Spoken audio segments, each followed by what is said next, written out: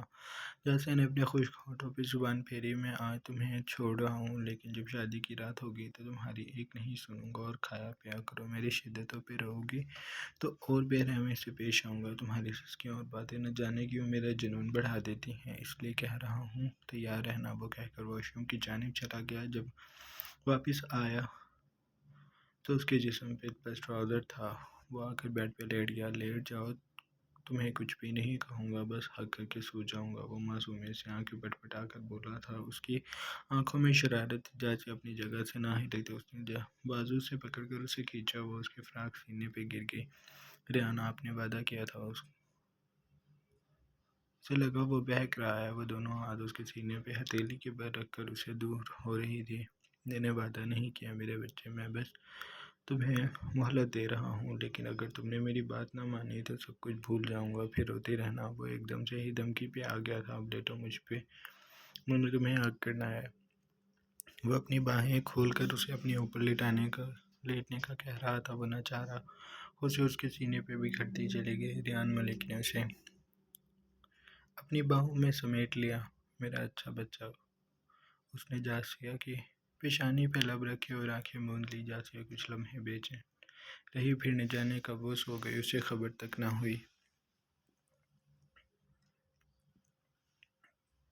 اگلے روز وہ ناشتے کے بعد جاسیہ کو تیار ہونے کا کہہ کر خود باہر چلا گیا تھا۔ لاؤنج میں اس وقت سبھی موجود تھے۔ جب وہ تیار ہو کر باہر آئی تو اس نے ہلکے پیلے رنگ کا فراک پہن رکھا تھا جس کے اوپر موتی لگے تھے۔ سفید دوپٹے کو اس نے اچھے سے خود کے گرد لپیٹ رکھا تھا۔ ریان نے اپنے وعدے کے مطابق اس کو رات آرام سے سونے دیا تھا۔ وہ اسے باہوں میں شدت سے سمیٹ کر سو گیا تھا۔ اس نے جاسیہ کو اپنے جنون سے روشناس رات کو نہیں کروایا تھا، اس لیے اب جاسیہ کافی حد تک بہتر محسوس کر رہی تھی۔ جب وہ صبح اٹھا تھا تو اس نے جاسیہ کا ماتھا چوم کر اسے کہا تھا، میں بہت جلد تمہیں اپنے پاس واپس لے آؤں گا۔ تم یہ مت سوچ لینا کہ اب تم وہاں جا کر کہیں بھاگ جاؤ گی اور میں تمہیں کھو دوں گا۔ ایسا ہر خیال دل سے نکال دو۔ اس کی آواز میں بے خودی بڑھتی جا رہی تھی۔ جاسیہ کی نیند اڑ گئی تھی۔ ریان ملک اس کے قریب اس کے چہرے پہ جھک کر بول رہا تھا، میرے آدمی ہر وقت تمہارے گھر کے باہر پہرا دیں گے، تم میری ہی ہو، ہمارا نکاح ہوا ہے اور اب میں تمہیں ایسے ہی نہیں چھوڑ دوں گا، تم مکمل میری ہو اور اب تیار رہنا، میں نرمی نہیں کروں گا۔ وہ لبوں پہ مسکان دبا کر اس کے کانوں کو اپنے لبوں میں جکڑ کر بے درد بھرا لمس چھوڑتا اسے دور ہو گیا تھا۔ اس کے اس لمحوں کے لمس نے جاسیہ کی سانسیں بے ترتیب کر دی تھی۔ وہ سینے پہ ہاتھ رکھے انہیں بحال کر رہی تھی۔ ریان اس پہ ایک شوق نگاہ ڈال کر چلا گیا تھا۔ جاسیہ کے ساتھ ریان ملک کی ماں بابا اور بھائی بھابیاں آئی تھیں تاکہ وہ سب اچھے سے اس کے والدین کو سمجھا سکے۔ ریان ان کے بیٹی سے عشق کرتا ہے اور وہ عشق کو قبول کر لے، ورنہ ریان سب کچھ برباد کر دے گا، اور وہ شروعات خود سے کرے گا۔ اس کے گھر والے اسے اچھے سے جانتے تھے، اس لیے وہ جاسیہ کے گھر والوں کی منتیں کرنے آئے تھے۔ وہ لوگ جب جاسیہ کے گھر کے سامنے پہنچے تو جاسیہ گاڑی سے سڑک سے اتری۔ اس کے انداز میں پھرتی تھی۔ ریان ملک کی ماں اداسی سے مسکا دی۔ انہوں نے جاسیہ کو روکا نہیں تھا۔ جاسیہ گاڑی سے اتری اور تیزی سے داخلی دروازے کے سامنے رکی اور اس نے دروازہ زور زور سے بجا دیا۔ کچھ لمحوں بعد قدموں کی چاپ سنائی دی اور دروازہ کھل گیا۔ سامنے جاسیہ کی بڑی بہن کھڑی تھی۔ وہ حیرانی سے جاسیہ کو دیکھ رہی تھی جس کی آنکھیں ڈبڈبائی ہوئی تھیں۔ آپی، وہ لڑکھڑاتے لہجے سے کہتی اپنی بہن کے سینے سے لگ گئی تھی۔ اس کے یوں سینے سے لگ جانے پر جاسیہ کی بہن ہوش میں آئی تھی۔ جاسیہ، تم کہاں چلی گئی تھی؟ انہوں نے اس کا چہرہ اپنے سامنے کرتے بھیگی آواز سے کہا۔ جاسیہ کا وجود کانپ رہا تھا۔ وہ کچھ کہہ نہیں پا رہی تھی۔ میرے بیٹے کے ساتھ تھی، اس کی اس سے شادی ہو گئی ہے، ایک نسوانی دمکنت والی آواز جاسیہ کی آپی کے کانوں میں گونجی تو انہوں نے حیرانی سے جاسیہ کی اوقات میں دیکھا۔ جہاں دو گاڑیاں کھڑی تھیں، ان قیمتی گاڑیوں کے سامنے چار لوگ کھڑے تھے۔ ان لباس ہی سے پتہ چلتا تھا کہ وہ کتنے امیر ہیں۔ ان کے پیچھے کچھ فاصلے پہ کھڑے دیو جیسے گارڈ ہاتھوں میں پستولیں لیے ہوئے تھے۔ آپ سب کون؟ جاسیہ کی آپی کی آواز لڑکھڑا گئی۔ انہوں نے سہم کر جاسیہ کو خود میں چھپا لیا۔ مجھے لگتا ہے ہم اندر جا کر زیادہ بہتر طریقے سے بات کر سکیں گے۔ ان کے انداز میں توقیر تھا جیسے کہ آپ ہی راستے سے ہٹ گئیں۔ وہ سب اندر داخل ہو گئے تھے۔ گھر کے چھوٹے سے لاؤنج میں سناٹا چھایا تھا جیسے کہ امی اور ابو اس وقت وہاں صوفے پہ حراست سے بیٹھے تھے۔ سامنے باقی صوفوں پہ ریان ملک کے گھر والے بیٹھے تھے۔ پورے لاؤنج میں خاموشی کا راج تھا جیسے کہ آپ اسے کمرے میں رہ گئی تھی۔ یہ تو آپ ہمارے ساتھ ظلم کر رہے ہیں۔ ہماری بیٹی کو آپ لوگوں نے سمجھ کے لیا ہے۔ خاموشی کو جاسیہ ہی کے ابو نے توڑا تھا۔ ان کی بات پہ ریان کی ماں نے سر ہلایا جبکہ بابا سنجیدگی سے انہیں دیکھتے رہے۔ یہ ظلم نہیں ہے، ہم نے آپ لوگوں کی عزت کا خیال کیا ہے تبھی ادھر بیٹھے ہیں۔ ہم اپنے بیٹے کے فیصلے پہ خوش ہیں اور مانتے ہیں اس نے غلطی کی ہے اور اس کی طرف سے ہم معذرت بھی کرتے ہیں، لیکن اگر آپ کو ابھی بھی یہ سب ظلم لگ رہا ہے تو ہم اس سے زیادہ کچھ نہیں کر سکتے۔ ریان کے بابا نے صوفے پہ پھیل کر بے نیازی سے کہا تھا۔ جاسیہ کے ابو کے ماتھے پہ بل پڑ گئے۔ لیکن ہم کر سکتے ہیں، ہم پولیس میں جائیں گے۔ اس کے ابو کی بات پہ جہاں ریان کی بھابیاں اور ماں کی آنکھیں حیرت سے پھیلی وہیں اس کے بابا کے چہرے پہ ناگواری پھیل گئی۔ اس سے کیا ہوگا؟ انہوں نے سرد لہجے سے پوچھا۔ آپ کے بیٹے کو جیل ہوگی اور پھر اس کی عقل ٹھکانے آئے گی۔ اس کی بات پہ ریان کے بابا نے سرد کہکا لگایا۔ ان کے کہکے سے لاؤنج گونج گیا تھا۔ انہوں نے صوفے کی پشت سے ہاتھ ہٹا کر آگے ہوتے جاسیہ کے ابو کو دیکھا۔ ان کی آنکھیں پتھر جیسی سخت تھیں۔ جاسیہ کے ابو کو نہ جانے کیوں ان سے خوف محسوس ہوا۔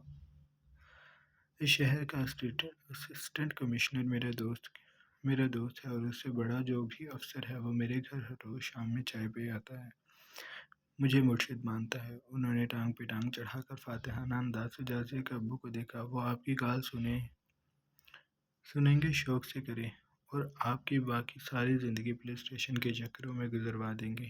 آپ کو انصاف کبھی نہیں ملے گا، اور میری بات سنیں، میں بہت نرمی سے کہہ رہا ہوں۔ اب ان کا انداز سمجھانے والا ہو گیا تھا۔ میرا بیٹا برا نہیں ہے، وہ بہت اچھا ہے، اور سب سے اچھی بات یہ ہے کہ اسے آپ کی بیٹی سے محبت اور اس نے شادی بھی کر لی ہے، اسے استعمال کر کے چھوڑا نہیں ہے، وہ اسے ابھی بھی اپنے ساتھ رکھنا چاہتا ہے۔ آپ کیوں میری بات نہیں سمجھ رہے؟ ہم رخصتی کے لیے آئے ہیں تاکہ دھوم دھام سے آپ کی بیٹی ہماری بہو بنے۔ اس کے بعد جب پورے شہر کو آپ کا ہمارے ساتھ رشتہ پتہ چلے گا تو یہ لوگ آپ کے آگے پیچھے پھریں گے، اور آپ ایسا نہیں کریں گے تو میرا بیٹا سب سے پہلے آپ کی بیٹی کو اپنے ساتھ لے کر جائے گا اور آپ کچھ نہیں کر سکیں گے، اور افسوس کی بات میں بھی بے بس ہو جاؤں گا۔ اس وقت میرے بس میں یہی ہے جو میں اب کر رہا ہوں، وہ ملک ریان ہے۔ اپنی بیوی کو کبھی بھی آپ کے پاس نہیں چھوڑے گا، وہ کہہ کر کھڑے ہو گئے تھے۔ باقی سب نے بھی انہی کی پیروی کی۔ ہم آپ کو ایک ہفتے بعد کی تاریخ دے رہے ہیں، یا تو اب وہ آپ کی بیٹی کو عزت سے لے کر جائے گا، ورنہ پھر جو کچھ وہ کرے گا اس کی ذمہ داری ہماری نہیں ہوگی۔ وہ جانے کے لیے مڑے، پھر رک کر گردن ترچھی کر کے انہیں دیکھا۔ آپ اپنی بیٹی کو کہیں بھیجنے کی غلطی مت کیجیے گا، وہ اپنے آدمی اس گھر کے باہر پہرے پہ کھڑے کر چکا ہوگا۔ میں جانتا ہوں۔ وہ ریان کے بابا اور باقی سب پھر وہاں رکے نہیں۔ وہ لوگ وہاں سے جا چکے تھے اور جاسیہ کے بابا کے چہرے پہ سائے لہرا گئے تھے۔ وہ جان گئے تھے کہ اب وہ کچھ بھی نہیں کر سکیں گے۔ وہ لوگ جب گھر پہنچے تو ریان ملک انہی کے انتظار میں تھا۔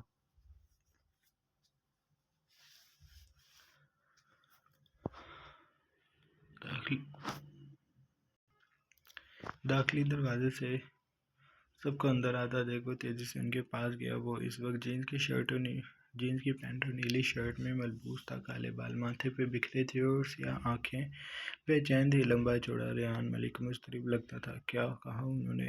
اس نے اپنے بابا سے پوچھا تھا۔ اسے اپنے بابا پہ اتنی جلدی یقین نہیں آتا تھا۔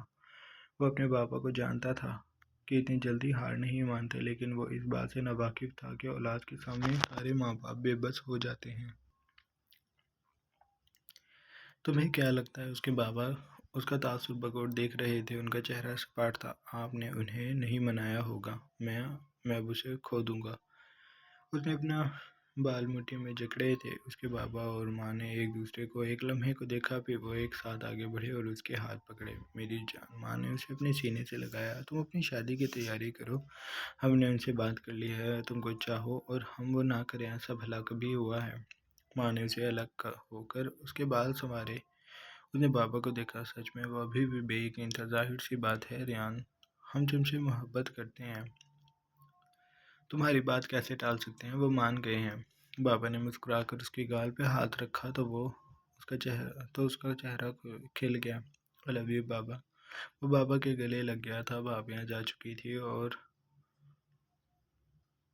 ماں بھی جا کر صوفے پہ بیٹھ گئی تھی۔ اچھا اب یہ بتاؤ، میرے بیٹے نے دوائی لی تھی؟ انہوں نے اسے خود سے جدا کر کے اپنے سامنے کیا۔ ریان نے نظریں چرائیں۔ تم جانتے ہو نا دوائی لینا ضروری ہے، انہوں نے ناراضی سے کہا۔ پاپا میں پاگل نہیں ہوں، اسے لگتا تھا اسے دوائی اس لیے دی جاتی ہے کیونکہ اس کے گھر والے اسے پاگل سمجھتے ہیں۔ بیوقوفیوں والی باتیں نہ کیا کرو ریان، تم ایک بزنس لیڈ کر رہے ہو اور ایسی باتیں سوچتے ہو، بابا خفگی سے کہتے۔ صوفے پہ آ بیٹھے تھے، ریان بھی ان کے پیچھے آ گیا۔ بابا نے بیٹھ کر چہرہ اوپر کیا اور اسے دیکھ کر آگے بولے، تم جانتے ہو وہ صرف ایک دوائی ہے جو انزائٹی ختم کرتی ہے۔ تم جب کسی چیز کے بارے میں بہت زیادہ سوچتے ہو تو تمہیں انزائٹی ہونے لگتی ہے، اس لیے ہم تمہیں وہ دوائی دیتے ہیں تاکہ تم ٹھیک رہو اور تم اپنی طبیعت خراب نہ کر لو، اور وہ تھراپی سیشن بھی اس لیے ہوتے ہیں۔ انہوں نے اسے محبت سے سمجھایا تھا، اسے اپنے پاس بٹھایا۔ دوائی کیوں نہیں لی؟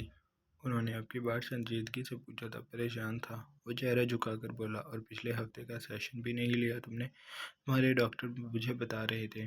اس بات پہ اس کے چہرے پہ ناراضی پھیل گئی۔ وہ میری شکایتیں آپ سے کیوں کرتے ہیں؟ وہ کسی دن میرے ہاتھ سے اپنی جان ضائع کروا لیں گے۔ ماں اس کی بات پہ ہنس دی اور اٹھ کر اپنے کمرے میں چلی گئی، جبکہ بابا نے اسے برہمی سے دیکھا۔ وہ مجھے تمہاری شکایتیں نہیں کرتے، وہ بس تمہارے بارے میں میرے پوچھنے پہ بتاتے ہیں۔ تم میری اولاد ہو، میری سب سے زیادہ محبوب اولاد۔ مجھے تمہاری پرواہ ہے، میں بس اس لیے تمہاری خبر لیتا ہوں۔ ریان نے سرخائی سے جھٹکا۔ اس کے بابا مسکرا دیے، اور تم انہیں کچھ نہیں کہو گے ورنہ میں تم سے بالکل بات نہیں کروں گا۔ ریان نے ایک بھنو چکا کر انہیں دیکھا۔ نہ کریں، میں بھی نہیں کروں گا، وہ کہہ کر کھڑا ہو گیا۔ تم میری نرمی کا فائدہ اٹھاتے ہو، اپنے بڑے بھائیوں کو دیکھا ہے میرے سامنے نظریں بھی نہیں اٹھاتے۔ وہ رک کر ان کی بات پر انہیں پلٹ کر انہیں دیکھا۔ تبھی تو میں چھوٹا ہوں، آپ کو کس نے کہا تھا کہ مجھ سے اتنی محبت کرے کہ وہ آپ کے لیے بے بسی بن جائے؟ اور آپ جانتے ہیں نا، جب محبت بے بسی بن جاتی ہے تو انسان کسی کام کا نہیں رہتا۔ اس کے بابا اس کی بات پہ ہنس دیے۔ میں مجبور ہو گیا تھا، ریان بھی ہنس دیا۔ تب بھگتے مجھے، وہ کہہ کر زینوں کی جانب چل دیا تھا۔ وہ اپنے کمرے میں جا رہا تھا، اس کے بابا نے اس کی پشت کو دور تک دیکھا۔ ان کے ذہن میں اس کا جملہ گردش کر رہا تھا، محبت بے بسی بن جائے تو انسان کسی کام کا نہیں رہتا۔ انہیں اس جملے نے ہلا دیا تھا۔ ریان کی محبت اس لڑکی کے لیے بے بسی بن گئی تو ان کے دل میں خیال آیا، ابھی وقت ہے، وہ سنبھل سکتا ہے، لیکن بعد میں جب اس لڑکی کو یہ پتہ چلے گا کہ ریان ایک بیمار شخص ہے تو وہ اس سے دور بھاگ جائے گی اور تب وہ اپنا بیٹا کھو دیں گے۔ ریان ان کی نظروں سے اوجھل ہو گیا تھا، لیکن اب وہ اندر ہی اندر بے چین ہو رہا تھا۔ ابھی وقت ہے، وہ چاہیں تو بہت کچھ کر سکتے ہیں۔ ان کے جانے کے بعد جاسیہ کے گھر میں ایسے لگتا تھا جیسے ابھی کسی کی میت اٹھی ہو، ہر طرف سناٹا چھایا تھا۔ وہ اپنے آپ کے ساتھ کمرے میں تھی اور سب کچھ بتا چکی تھی۔ وہ اب جاسیہ بیڈ پہ لیٹی سو رہی تھی۔ پچھلے کچھ دنوں جو کچھ اس کی زندگی میں ہوا تھا، سب کی وجہ سے وہ ٹھیک سے سو نہیں پائی تھی، اور کچھ ریان ملک کی مہربانی تھی جو ہر رات اسے سونے نہیں دیتا تھا۔ وہ اب گھر آ کر بے فکری سے سو رہی تھی۔ شاید لوگ تبھی خطروں کے وقت گھر کی طرف دوڑتے ہیں کیونکہ انہیں وہ جگہ سب سے محفوظ لگتی ہے۔ وہ موت بھی دیکھتی ہیں تو گھر میں چھپ جانا چاہتے ہیں۔ ایسے ہی جاسیہ اس وقت سکون محسوس کر رہی تھی۔ اس کی آپی ابھی نیچے گئی تھی۔ انہوں نے اپنے والدین کو بہت حوصلہ دیا تھا لیکن انہیں صبر نہ آیا۔ امی تب سے آنسو بہا رہی تھی اور ابو بالکل ساکت بیٹھے تھے۔ ان کے وجود میں بے بسی ٹھہر کر جم گئی تھی۔ اوپر سوئی ہوئی جاسیہ کی آنکھ اس کے موبائل بجنے سے کھلی۔ اس نے بوجھل آنکھوں سے کمرے کو دیکھا جہاں اندھیرا تھا۔ کھلی کھڑکی سے چاند کی کرنیں اندر آ رہی تھی۔ رات ہو چکی تھی، اس کا سر بھاری ہو رہا تھا۔ اسے تھام کر اٹھ بیٹھی۔ اس نے مسلسل بجتے فون کو اٹھا کر کان سے لگایا۔ ہیلو میرا بچہ، وہ دوسری جانب سے مخمور لہجے سے بولا تو جاسیہ اس گمبھیر آواز پہ سٹ پٹا گئی۔ اس کی ساری نیند اڑ گئی اور آنکھیں مکمل کھل گئیں۔ کون؟ وہ پہچان گئی تھی لیکن وہ چاہتی تھی کہ وہ سب ایک خواب ہو جو کچھ اس کی زندگی میں ابھی تک ہوا تھا۔ تو مجھے بھول گئی۔ وہ شدید حیران ہوا تھا اور جاسیہ سمجھ گئی تھی وہ سب کچھ حقیقت تھا، کوئی خواب نہیں تھا۔ نہیں، وہ مختصر بول سکی۔ اس کا دم گھٹنے لگا تھا۔ اور میں بس تمہیں لینے ہی آ رہا تھا، تم سوچنا بھی مت کہ تم مجھے بھول جاؤ گی، وہ تنبیہ کرتے لہجے سے بولا تھا، جیسے کہ کاندھے جھک گئے۔ میں آپ کو کبھی نہیں بھول سکتی۔ اچھا پھر مجھے یاد کیا؟ اس نے سوال کیا، پھر آگے بولا، میں نے تمہیں بہت یاد کیا، میرا بالکل دل نہیں لگ رہا تمہارے بنا، لیکن میں نے آپ کو یاد نہیں کیا، اس نے صاف کہہ دیا۔ ریان کا برا لگا، تھوڑا سا بھی نہیں کیا؟ وہ بولا، ہاں جی تھوڑا سا بھی نہیں کیا۔ یا تم وہ سب بھول گئی کیا ہو؟ جیسی آپ اکتا رہی تھی وہی میرا تمہیں چومنا، تمہارے وجود پہ اپنا لمس چھوڑنا، میری شدت گستاخیاں، تمہاری بھاری آواز، نم آنکھیں اور تڑپ جب میں تمہیں اپنی باہوں میں بھرتا تھا اور تم میرے سینے پہ ہاتھ رکھ کر مجھے خود سے دور کرتی تھی۔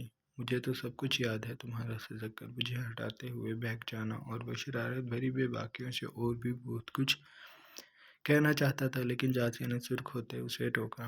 بس ریان حیران ہوا، کیا بس تو میری بیوی ہو، شرما کیوں رہی ہو؟ وہ اس کے جواب میں کال کاٹ چکی تھی۔ ریان نے موبائل سامنے کیا اور ہنس دیا، وہ شرما گئی تھی۔ ریان نے دوبارہ کال کی تو اس نے فون نہ اٹھایا، اس نے اسے بے دلی سے ایک جانب کر دیا۔ وہ اس وقت اسے بات نہیں کرنا چاہتی تھی، وہ یہ بھی نہیں سوچنا چاہتی تھی کہ اب کچھ دنوں میں اس نے واپس وہیں اس شخص کے ساتھ جانا ہے جو اتنا بے درد ہے اور جاسیہ کو کہتا ہے کہ اس سے محبت کرے۔ سب جھوٹ ہے۔ اس نے تنفر سے سوچا تھا، اگر کسی کا قتل اسے معاف ہوتا تو وہ ریان ملک کا قتل کر دیتی اور اسے اس بات کا پچھتاوا کبھی بھی نہ ہوتا۔ ریان ملک بار بار کال کر رہا تھا لیکن اس نے فون نہیں اٹھایا تھا۔ تبھی بہت سی کالز کے بعد اس کے فون پہ میسج جگمگایا، میں تمہیں اب آخری بار کال کروں گا، اگر تم نے نہ اٹھائی تو تیاری کر لو، میں تمہیں لینے آ رہا ہوں۔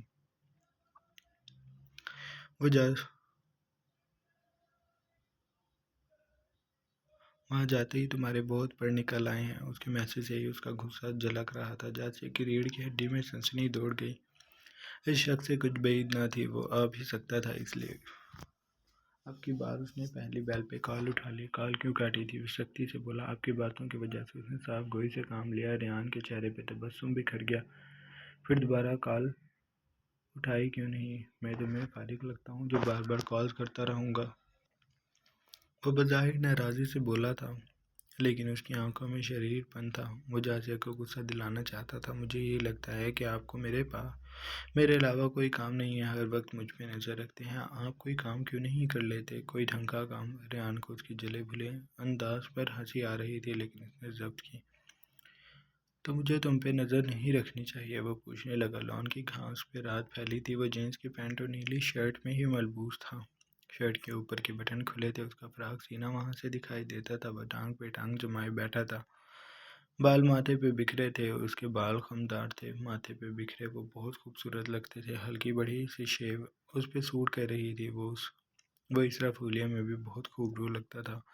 نہیں کرنی چاہیے، میں اپنا خیال خود رکھ سکتی ہوں، اس نے کہا تو ریان نے اس کی بات کی نفی کی۔ نہیں جی، تم میرا چھوٹا سا بچہ ہو اور میں تمہارا خیال رکھوں گا، تم اتنے سمجھدار نہیں ہو، اس لیے میرا کام مجھے کرنے دو۔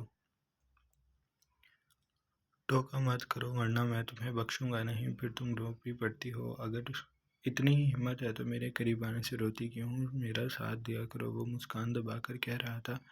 جاسیہ کی کان کی لو سرخ پڑنے لگی، آپ اس کے علاوہ کوئی بات نہیں کر سکتے؟ وہ چڑ گئی، بیویوں سے ایسی ہی باتیں کی جاتی ہیں۔ اب میں تم سے سیاست یا بزنس پہ بات تو کرنے سے رہا کیونکہ میں جانتا ہوں تم یہ سب سن کر سو جاؤ گی۔ وہ ہنسا تھا، پتہ نہیں کب جاسیہ بھی مسکرانے لگی۔ جب اس سے اس بات کا اندازہ ہوا تو وہ پہلے جیسی ہو گئی۔ اس کا انداز ایسا تھا جیسے ریان ملک اسے دیکھ رہا ہو۔ میں کال بند کر دوں؟ کیوں؟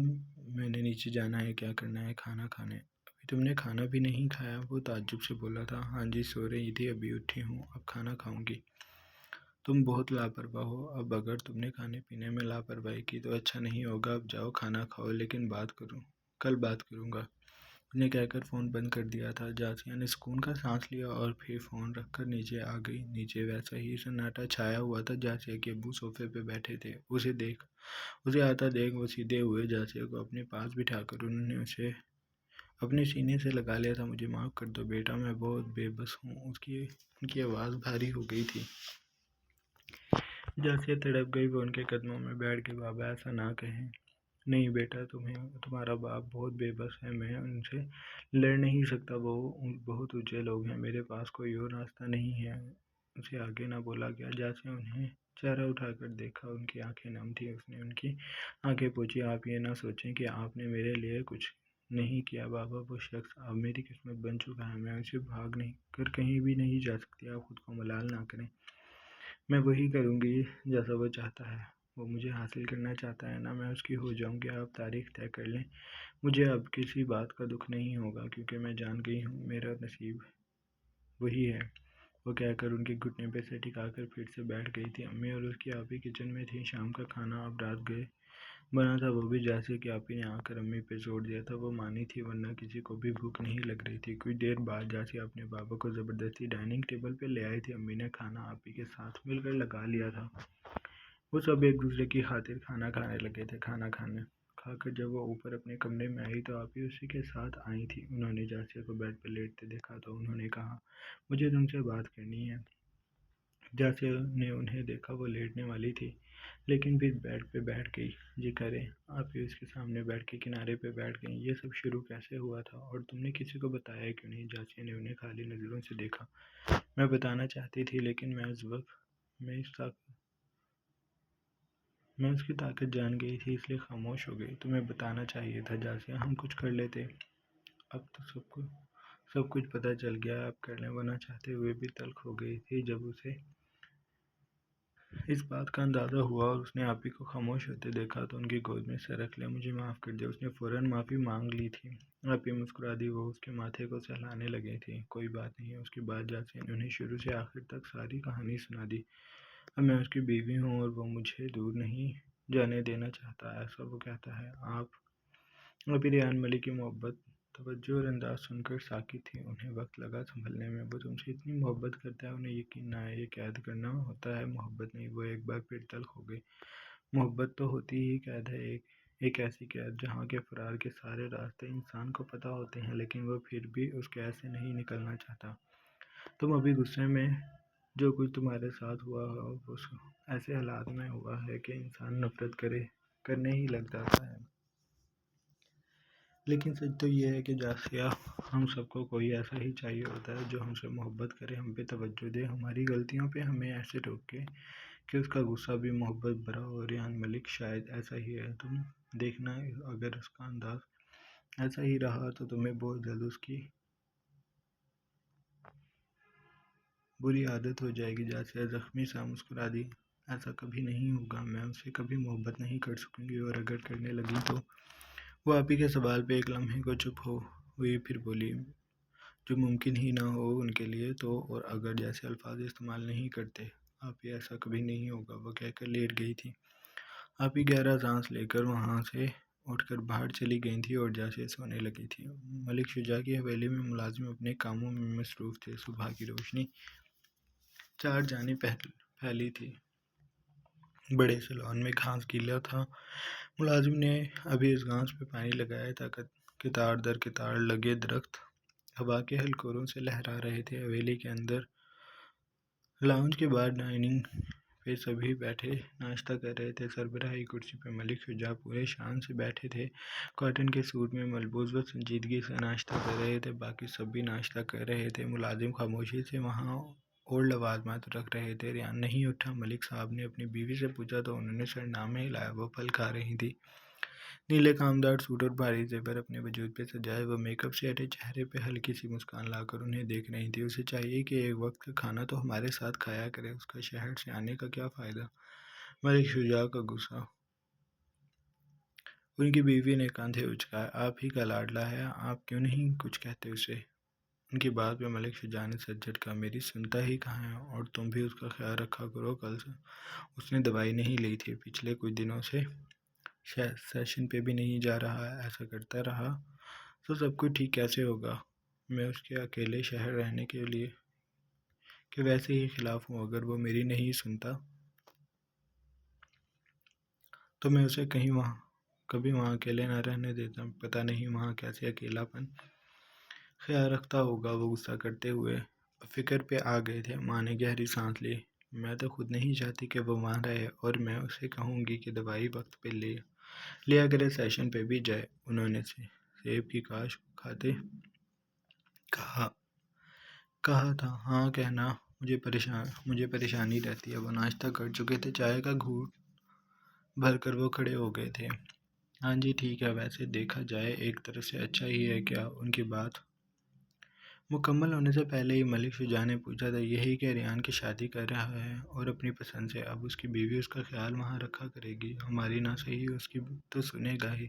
وہ اپنے خیالات سے انہیں آگاہی سے خوش ہو کر کہہ رہی تھی، لیکن ملک صاحب کے چہرے پہ کوئی تاثر نہ تھا۔ وہ لڑکی اس کا خیال رکھا کرے گی، ان کے انداز میں اعتماد نہ تھا۔ ظاہر سی بات ہے وہ اس کی بیوی ہوگی۔ ماں اٹھ چکی تھی، وہ ملک صاحب کے ساتھ باہر آ گئی تھی، باقی سب اپنا ناشتہ کر رہے تھے۔ وہ دونوں لانچ میں آ گئے تھے۔ مجھے نہیں لگتا وہ لڑکی ریان سے نفرت کرتی ہوگی۔ ریان نے جیسے اس سے شادی کیا، محبت تو نہیں ہو سکتی اس لڑکی کو، اور ریان کے ساتھ رہنا آسان نہیں ہے۔ اگر اسے ریان کی بیماری کا پتہ چل گیا تو وہ بہت جلد اسے چھوڑ دے گی یا ایک ہی بار مر جائے گی۔ روز روز کون مرتا ہے بھلا؟ ماں کے چہرے سے مسکان غائب ہو گئی۔ میرا بیٹا پاگل نہیں ہے، اس کے ساتھ رہنا کیسے ممکن نہیں ہے؟ وہ بس محبت چاہتا ہے، اسے محبت مل گئی تو سب کچھ ٹھیک ہوگا۔ اور وہ بیمار نہیں ہے۔ میں اس لڑکی کو سمجھاؤں گی کہ ریان سے محبت کرے، اسے انکار نہ کرے، اسے رسان سے بات کرے تو وہ بھی اس کی ہر بات مانے گا۔ آپ دیکھیے گا میرا بیٹا بالکل ٹھیک ہو جائے گا۔ ان کے لہجے میں اعتماد تھا۔ میری بھی یہی دعا ہے کہ ایسا ہی ہو۔ وہ گہرا سانس لے کر کہتے حویلی سے باہر نکل گئے تھے، جیسے کہ بابا نے وہی کیا جو انہیں مناسب لگا۔ انہوں نے ریان کے بابا کو صبح اٹھتے ہی تاریخ بتا دی تھی۔ ریان کے بابا نے ان کی کال سن کر کہا تھا، اچھا کہ آپ نے جلدی فیصلہ کر لیا، ورنہ مجھے اچھا نہ لگتا ریان آپ لوگوں کو نقصان پہنچاتا۔ ان کے لہجے میں سرد پن تھا۔ وہ اپنی بے عزتی بھولے نہیں تھے۔ ریان جیسے کہ ابو کا پولیس کی دھمکی دینا ان کے لیے کسی تھپڑ سے کم نہیں تھا،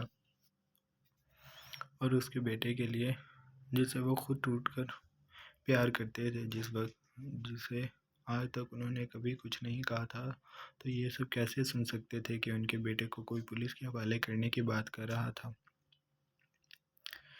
ان کی بات کے جواب میں جیسے کہ ابو نے بس کال کاٹ دی تھی، ان کے الفاظ ختم ہو گئے تھے۔ وہ شاید ابھی کبھی نہیں بول سکیں گے۔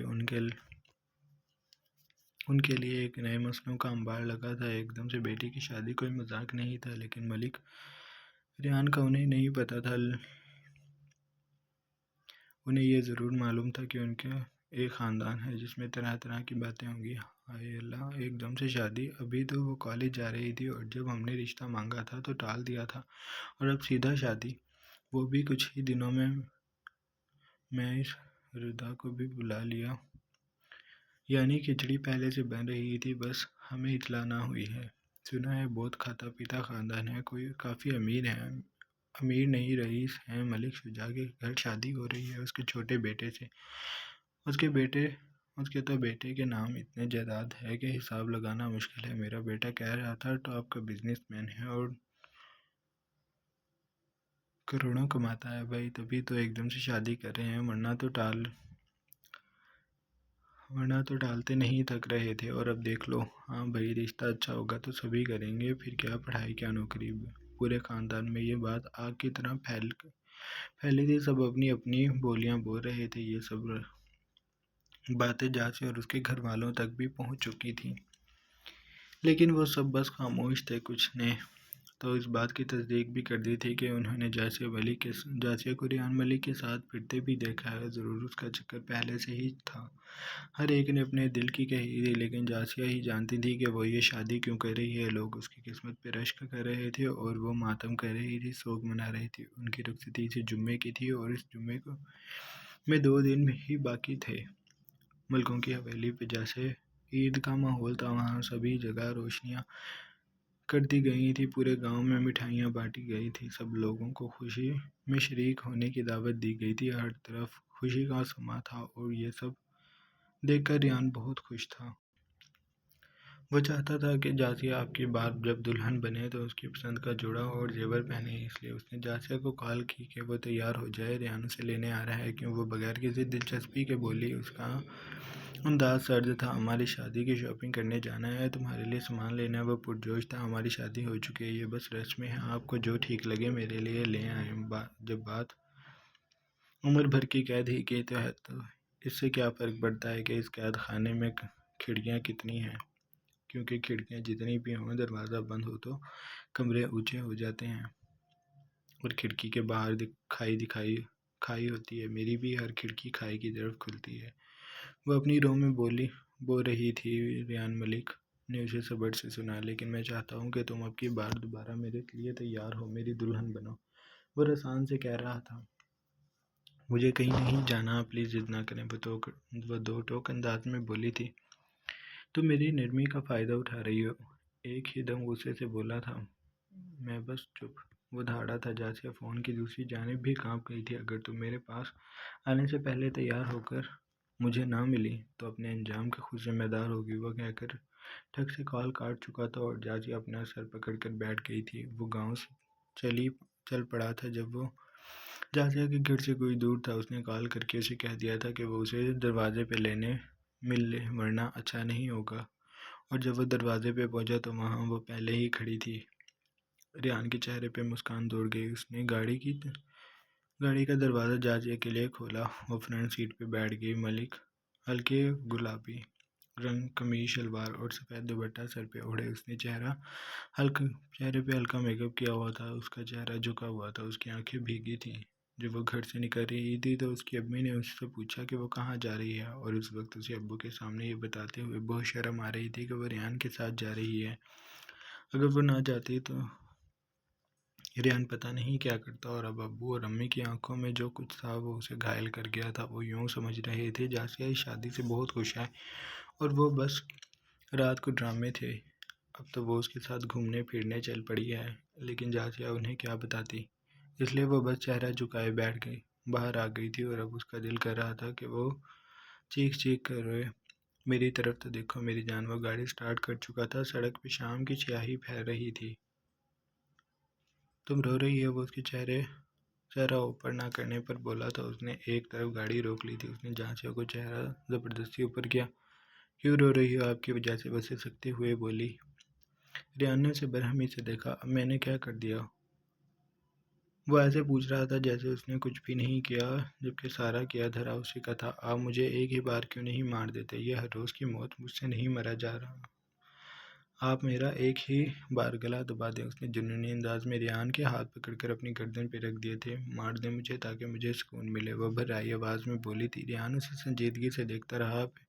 اس کے ہاتھ جاسیہ کی گردن پہ تھے۔ وہ اس کا چہرہ دیکھ رہا تھا، پھر اس کی نظریں اس کی سراہی دار گردن اور ملائم جیسے جسم پہ گئیں تو اس کا تو اسے اپنا آپ بے قابو ہوتا محسوس ہوا۔ وہ اپنی جگہ سے مڑا، جاسیہ کی جانب جھکا اور اس کی گردن پر سختی بڑھاتا ہوا بولا، میں تمہیں ماروں گا لیکن ایک بار نہیں، میں تمہیں میٹھی میٹھی موت دوں گا۔ بتاؤں کیسے؟ اس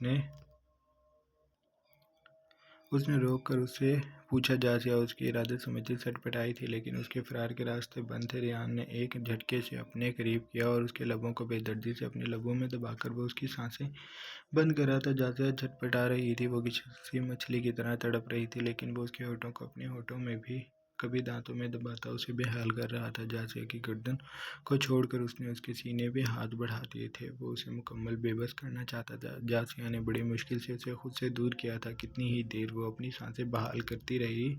ریان اس کی حالت سے محظوظ ہو رہا تھا۔ میں ایسے تمہیں موت دوں گا، میٹھی سی موت، میٹھا سا زہر، جب میں بھی منہ سے لگاؤں گا تو میں بھی اپنا آپ ہارتا جاؤں گا، ہم ساتھ مریں گے، تم بے فکر رہو۔ وہ آنکھ دبا کر بولتا دوبارہ سے گاڑی چلا چکا تھا۔ جاسیہ کی سانسیں بہت دیر تک تسلسل پہ نہ آئی تھی، لیکن اب وہ رونا بھول گئی تھی۔ جاری ہے۔ یہ تھی آج کی تمام ایک ساتھ۔ آئی ہوپ آپ کو اچھی لگی ہوں گی۔ اگر آپ کو اچھی لگی ہیں تو آپ چینل کو لازمی سبسکرائب کر لیں، بیل آئیکن کے بٹن کو بھی پریس کر لیں، اور اپنا ڈھیر سارا خیال رکھیں۔